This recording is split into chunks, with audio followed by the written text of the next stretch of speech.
Hey people, Wall here with Wallcraft, and today we are going to be doing a test demonstration of the new trajectory systems that we've been working on here. Basically what I've been trying to implement is real velocity trajectory based physics, and it's coming along pretty well. So without further ado, let's see what happens when I push the button. As you can see, the object is traveling at a downwards momentum. It has terminal velocity that it won't surpass, and it travels at a fixed rate based on the current movement speed. As you can see, it kind of has a parabolic arc as it travels down. This is based completely on what is the assumed actual physics of the object flying. What this will be implemented for, obviously, is tons of different things. This is basically the same formula that the client uses for falling physics. In fact, if you see, let's take a look here. I can travel at the same speed and jump if I had same fall effect. You can see it's got the kind of gravity. Well, I can do the same thing with the formula now. So I push the button, and instead of doing any type of jump, we can simulate the actual trajectory of the flight. I need to adjust gravity a little bit, but I think just simply due to the way that the client caps the XY speed.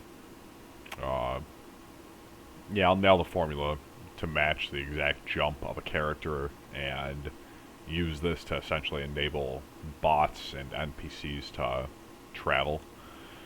But yeah, this basically can be done by an NPC, which the vanilla client doesn't natively support movement for creatures that aren't client controlled based on splines, because the client calculates all of that, all the physics of that. It's not until Wrath of the Lich King that was implemented for NPCs, where you could knock back NPCs. In vanilla, it's technically not possible, but we've used some magic to make it happen. So let's do it one more time. We're going to push the button. Remember, I need to be traveling. I don't have the orientation set up yet, unfortunately. And you can see that it will stop before I reach an object. That's simply because I'm going to have to do the formulas basically to calculate close to the object. You can check right here as I push the button. Actually, I can't even show it on the screen right here. Let's see if I can paste it in chat.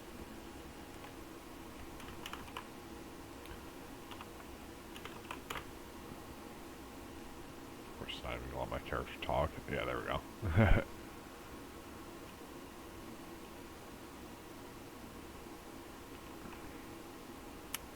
Yes, you can see it's got the parabolic arc. You can see because the particles help us kind of track the movement. Mods swim even higher, in fact. We can go up to 100. And we'll go up 1,000.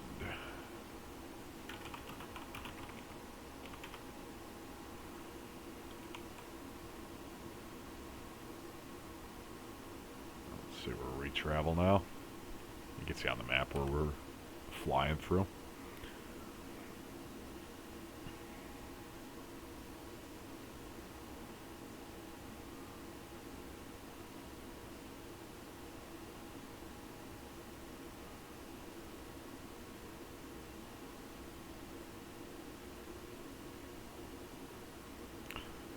And what this is effectively doing, I wish I could show it right now on the screen. What this is effectively doing is creating flight paths in real time, just based on the movement.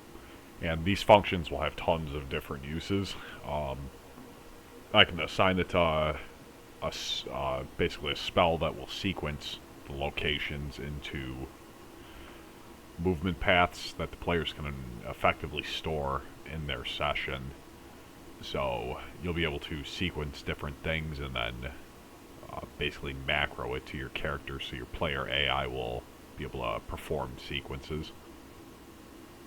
Let's see, we flew all the way to Felwood there. Very interesting. Lots more to come. I know this is nothing really too fascinating, but pretty cool to see nonetheless. This will, of course, be implemented for the Goblin Cannon that will shoot you to Kazan. And a few different places I plan on implementing this. A few different spells and effects, mortar-type spells, primarily for Technician class. So more on that to come in the future. We'll do another flight here. Let's see, we're traveling now.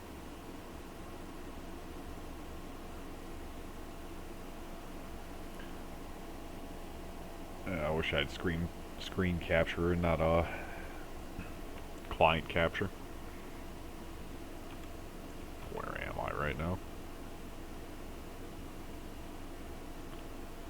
Yeah, I've got breath and fatigue. I've got correct a few of those issues with the map right now on the dev server. That's because I don't have mega patch tiles in right now.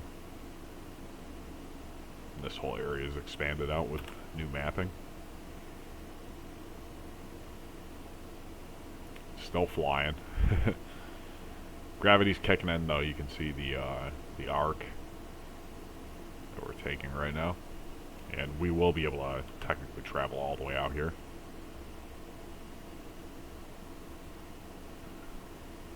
I don't know where we are right now. We'll try this out on Programmer Isle.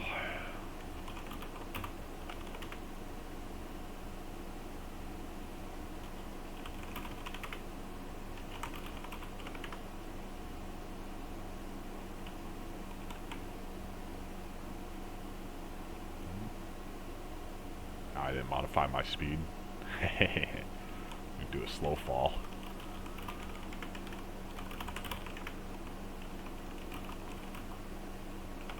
Do half speed, what we did last time. Oop, I wasn't traveling. There we go. I'll go up a little higher here. I want to be able to see the map though.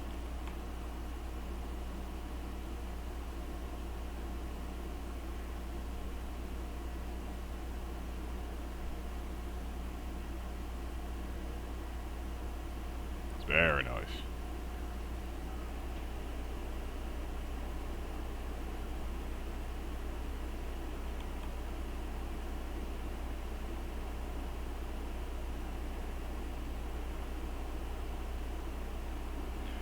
And the way that this functions is I can modify all the variables, such as initial velocity, initial launch angle, initial launch direction, and along with gravity, terminal velocity, velocity gain, and momentum increase.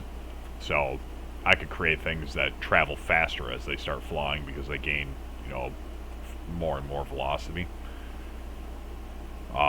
So yeah, there's a lot of cool different physics. What you're effectively seeing is bullet physics, as it more commonly known. So things like the Hunter's Take Aim spell, I could implement an actual bullet that flies forward, and if you hit the enemy, it does some critical damage. I can do cool stuff like that. That is not outside the realm of possibility, and that's actually, in fact, pretty easy to do.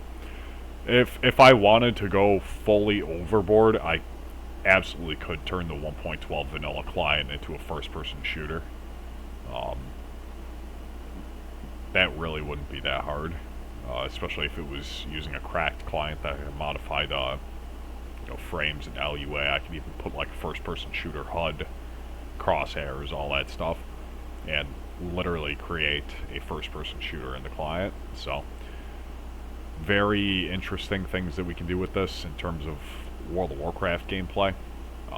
Having bullet physics is pretty interesting.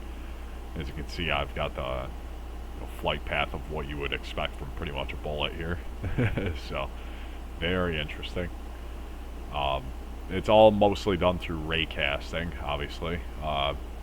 Long story short, it currently calculates the, expected jump direction and angle and all that, along with given constants for gravity and XY speed. And it just calculates a series of splines, so it'll calculate a whole series of points. And it uses Catmull-Rom splines, so it'll calculate those points and then smooth them out, which is why it has that smooth trajectory, instead of seeing me moving in a bunch of line segments forming a circle. You'll see like a smooth flight through that. And again, the segments can be defined in, I think, a maximum of, well, I can't even dictate the maximum. I think it's 126, but probably more, honestly, in terms of movement path calculation for this by the client. But yeah, that's really not a limitation, because it's calculating, in fact, let's see, I push the button. Yeah, 4 points throughout this whole trajectory.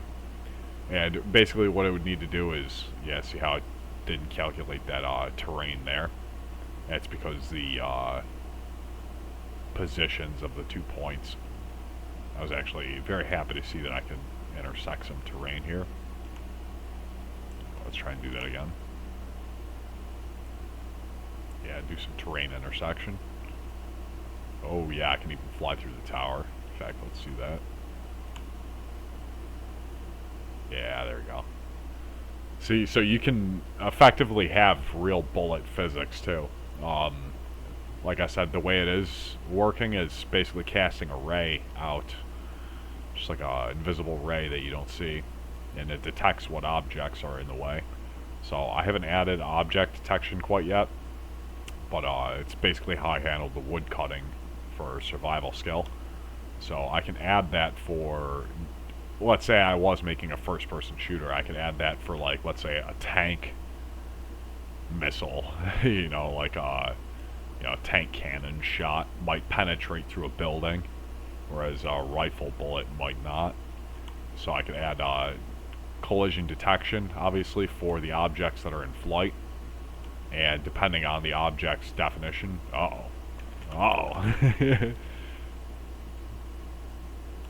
still got a few kinks to work out.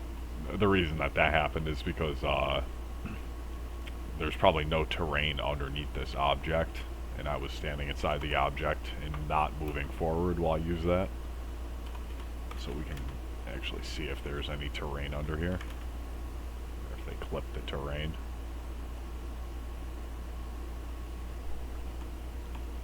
I don't know if they clip the terrain, but yeah, if you're not moving forward, it won't, it'll send you straight down because you have no forward momentum speed.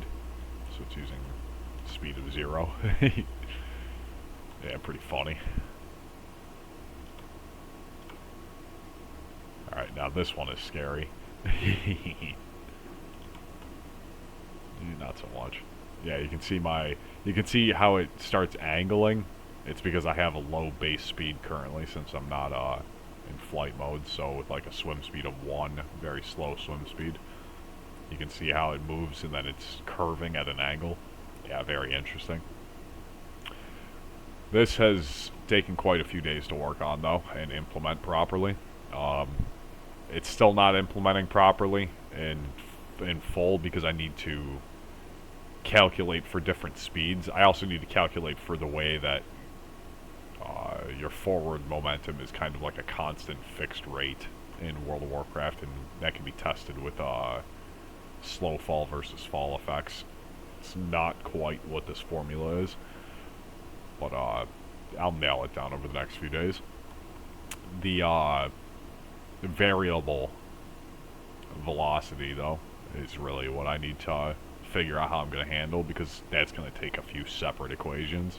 Basically, your forward speed while slow falling doesn't decrease, but I'm pretty sure, at least I'm fairly certain, that your forward speed while falling decreases. So let's say as a player, the client calculates if you're falling and then you have slow fall applied to you, your forward speed maintains your real constant rate. So to handle that for like a bot server side, I need to have all the different formulas correct.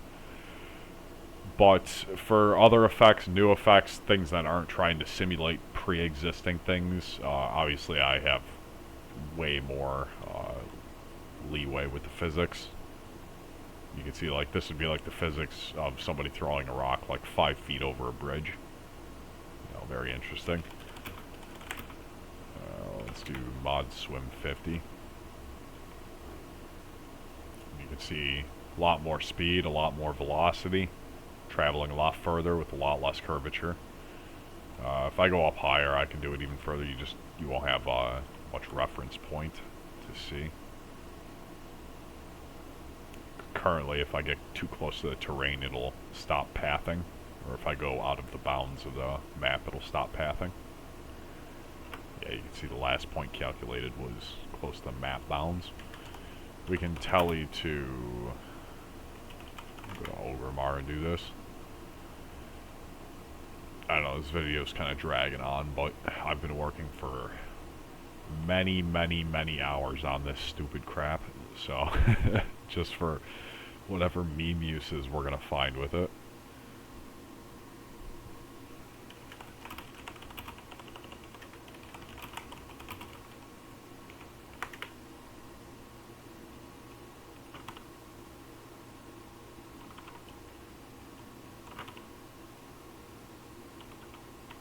Oh, come on. Stupid. There we go. Sorry for the seizure I'm giving you.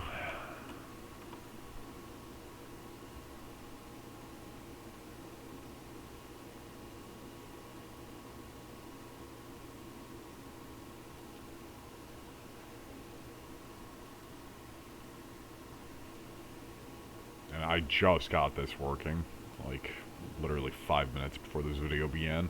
I've been working on all the formulas and getting it implemented. I was having issues too. I had to run the debugger through because, frankly, I wasn't sure if the vectors that I was building for the paths were having issues.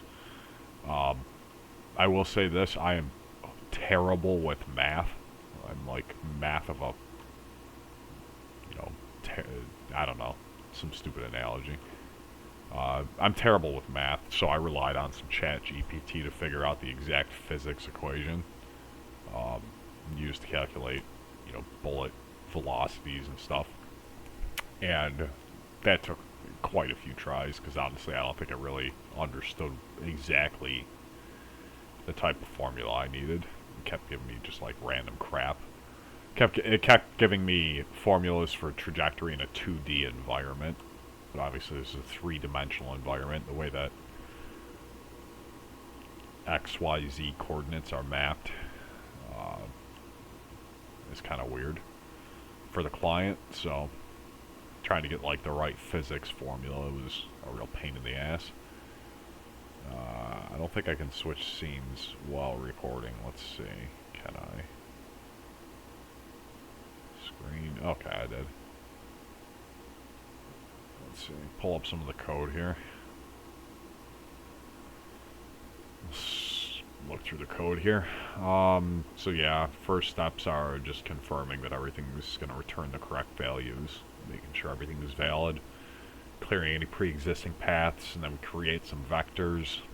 We just initialize them with the original unit position to make sure that nothing's erroring. We create a time interval incrementer, and the time interval is basically the points of the spline that are going to be calculated. We get the launch velocity from the XZ flag-based speed, so in case the unit is, for some reason, swimming or flying while they're using one of these effects, they'll get the correct velocity. The angle, I know the angle isn't correct. The angle needs to be converted back. It's currently in radians, but I'm going to have to get that correct. Gravity, we had to define a new constant float because the other one was a double, so casting it was just annoying. I just decided to redefine that. Direction, that's also not correct because, again, the game uses radians, not degrees, so I'm going to have to convert this as well. Launch theta is just calculating the angle, and then obviously we have our variables for defining the cosine and sine of the theta and the angle and the direction. And then from that we can get our theta, basically our positions here. And then what we have to do here is define the path. Obviously, we're going to define it as not using an actual path so that the game client just lets us have basically full control over how we're handling moving. Then the reason that we're using the time incrementer, we're going to resize the path points constantly to match the time interval as we're stepping through. We use basically a while loop. Bool the collision false, and then while the collision's false, while we've yet to determine any collision, we're just going to keep cycling through this, and it will build points until we hit something, or get an invalid coordinate. So we're going to set the next vector positions for the XYZ to the original vector, again because we're using the starting point physics, and then we use the points basically of where we're going to be launching, and then increment it by the time interval. The z then gets adjusted for gravity over time square. This is where I've got the console just shitting out what's happening exactly on the screen. I'm actually not going to be able to hit this button effectively, am I? At the same time. So you can see, we get the chain of paths here. These are all the steps in the path here. Because we don't have any momentum, let's get one with some momentum. Oh, froze the console. There you go. Get one with some momentum, and you can see where the paths are calculating each point. X obviously is going to be X and Y are going to be traveling far because I have a lot of speed right now, whereas the Z is going to be dropping off and plummeting due to the gravity. Launch gravity is defined here. Again, I had to change this back into a float instead of a double. I'm going to work on getting it back to the original constant so I can match the client. Back to the code though, just ensure that the next point in the vector is valid. We're going to have to define whether or not there's game objects in the place that we're trying to travel. So we're going to compare it to the previous vector, which again is initialized from the original starting position, and then it's incremented along with the next vector once the vector is assigned to the path points. We calculate the terrain height based on the next vector's position, and if the terrain is higher than the vector, we're going to define that we've collided with something, and we're going to break from this and not even in place the next point in the list. Same if the vector is below 250. Some maps do go below 250 on Warcraft, but I think default it's like 250 except for one map, maybe 489 if I recall. So once all these checks pass, then we can define that our previous vector is going to be the value of the next vector because we're basically emplacing this and then moving on to the next one. So we're going to define the previous vector as the next one, and then we're going to emplace the next vector into the path points. Path points being incremented laterally along with time interval, because every time we finish this step, then we increment the time interval, which will adjust the position that we're going to be calculating next, and then create a resized vector for this points array, or a resized points array, I should say.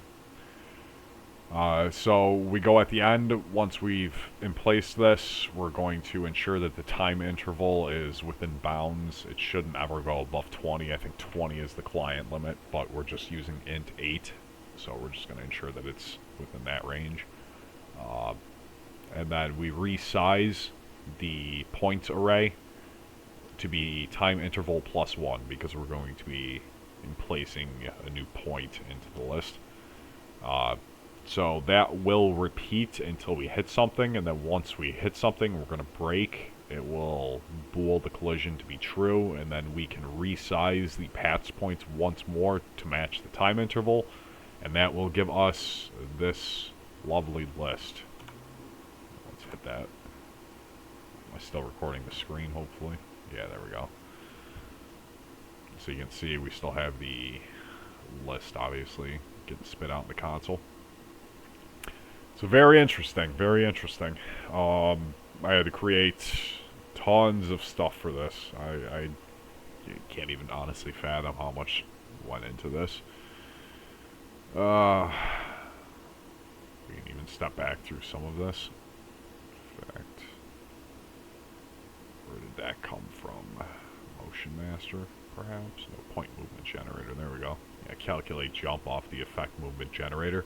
This existed in VMango, so it was never actually removed. It's not assigned to anything as far as I'm aware, but it was noted as being left over from the Wrath of the Lich King version of jump physics equations, which I backported the jump physics equations from Trinity Core, but frankly I wasn't super happy with them, the way that they worked, so that's what I set off for this, because I wanted something that was going to handle actual trajectory calculations and being able to, you know, move things along the path of the trajectory instead of just calculating it and letting the client work its magic. Calguar's server has something very similar. He showed me. I was working on this, and then he sent me a video of how he had handled bot jumping on his server, and it was very interesting. It was essentially the same thing that I was originally working on. Was a trick where you use the client basically to just simulate it, because the client handles physics for other objects, client side itself, in terms of what you're seeing visually. So if a bot jumps off something or an NPC jumps off something, the client can handle the fall physics if they have fall assigned as a flag, basically. The issue is figuring out where they land. The client normally sends basically a packet to the server when you land somewhere, and that's easy for the client to do, but for the server to basically tell itself where something has landed, you need the server to calculate it, which the client normally does. So it's a lot easier to simply calculate where it's going to land and then tell the server that it's there once it has landed after the approximated amount of time. But I think honestly that might visually look the best and probably perform the best for most functions. But for the functions that I was looking for, I wanted something that was going to handle being able to shoot players out of a cannon.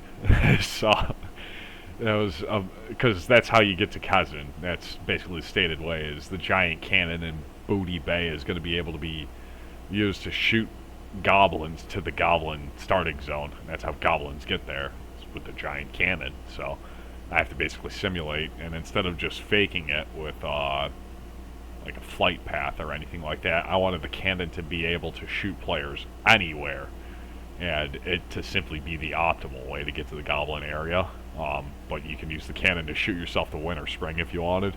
So I needed something that was going to handle that, which you can normally do with client knockback. But then I got to thinking, okay, well, what if I wanted to shoot something like a projectile, like a bullet out of the cannon? If the bullet isn't a player, how do you handle that?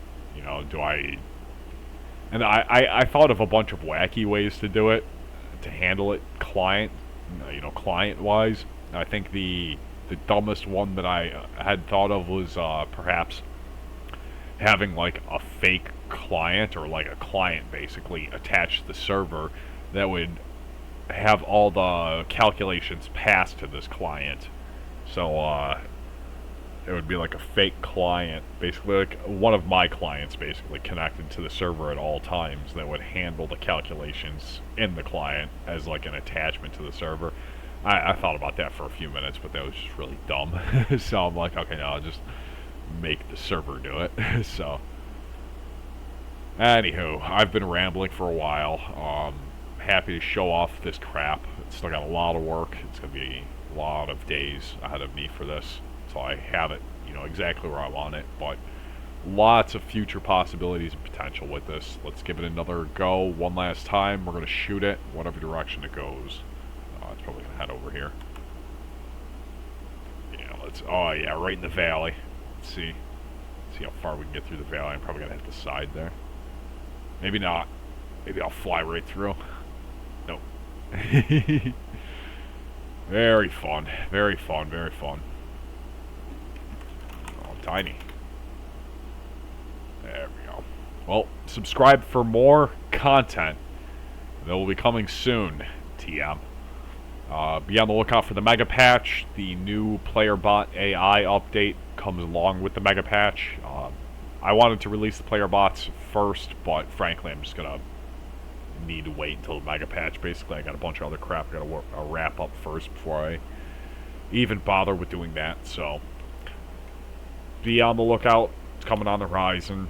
A few more months. Realistically, a few more months. Naga is undergoing some overhauls right now for chunk painting that will help me out immensely in terms of saving time. The question is, do I want to wait now? Do I want to do it now and waste 140 hours, or do I want to wait 2 more months and save myself 100 hours? So, there's a bunch of other stuff I got to work on first anyways, so in good time. Either way, though, subscribe for more content. Make sure you smash that bell, hit the like button, do all the fancy stuff that you're supposed to be doing. Push the buttons and the knobs and flip the switches.